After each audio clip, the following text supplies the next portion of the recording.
April 5, 1993, just before midnight.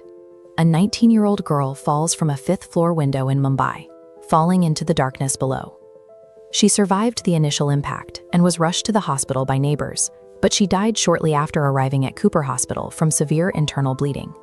The Mumbai police officially closed the case as an accidental death in 1998, but the public didn't believe them. The timeline of that night was full of gaps, and the silence of key witnesses fueled immediate suspicion. We are going to strip away 3 decades of tabloid gossip and use only verified police records and forensic geometry to determine what actually happened: accident, suicide, or murder. The girl who fell was Divya Bharti. She was a national obsession, possessing a natural screen presence that had the entire country captivated. To understand the loss, you have to look at her workload. In just 3 years, she shot 21 feature films across 2 different film industries. By age 18, she was earning salaries that matched the established legends and had already secured the Filmfare Award for the biggest hit of the year. But that public success hid a complicated and highly pressured private life. The secrets she kept off camera provided the exact fuel needed for the conspiracy theories that followed her death. On the night of April 5th, inside the apartment in Versova, Divya was sitting with her dress designer, Nadiadwala, and Nita's husband. Her maid was in the kitchen. Her secret husband, Sajid Nadiadwala, had left 15 minutes earlier for a meeting. When news of her fall broke, the public immediately suspected murder. Bombay in 1993 was a city in a state of terror, reeling from communal riots and a series of deadly bomb blasts.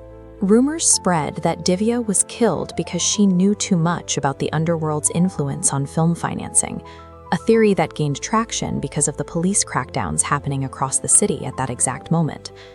But the official police record doesn't support a struggle.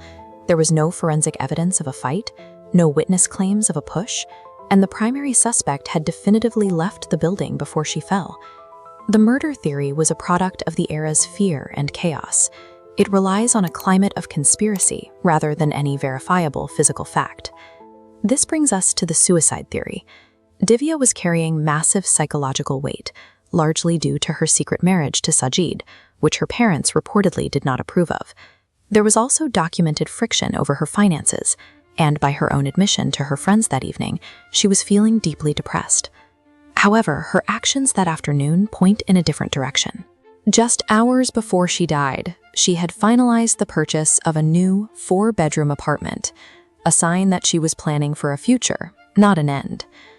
While the combination of alcohol and extreme stress makes a sudden, impulsive act possible, her behavior that day provides no clear proof of suicidal intent. This leads to the accident theory, which focuses on the physics of the space. The window she climbed out of led to a 12-inch concrete ledge, 5 stories above the ground. She had been drinking, and she had a well-documented history of taking physical risks for a thrill. That night, she climbed out and sat on that narrow ledge, facing outward. When the maid called her from the kitchen, Divya likely turned to respond. Landing squarely on her back is forensically consistent with someone losing their balance during that turn. The physics point to a tragic, accidental backward fall. Pure accident is the most logical explanation. It perfectly matches the physical geometry of the scene and the documented behavior of a young woman who frequently ignored the danger of heights. Still, a few anomalies keep the conspiracies alive. Most notably, her maid, the key witness, died of a sudden heart attack just 30 days later, before she could be fully interrogated. The other witnesses in the room have remained silent for decades, refusing to give comprehensive public accounts of those final minutes. This silence created a vacuum that rumors easily filled. These unanswered questions don't necessarily prove a cover-up. They are more likely a reflection of the messy and incomplete nature of real-life human tragedy. The real tragedy isn't the mystery, but the scale of what was lost. At 19, Divya was midway through shooting a list of films that were guaranteed to be blockbusters. The industry struggled to replace her. It took the biggest stars in the country, veterans like Devi, to finish the roles she left behind. Her funeral brought Mumbai to a standstill. Tens of thousands of people filled the streets, mourning the sudden loss of a teenager who had achieved so much so quickly.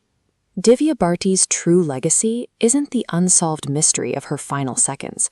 It is the undeniable reality of her 19 years, a generational talent who, in just 36 months, reached the top of the industry faster than any performer before or since.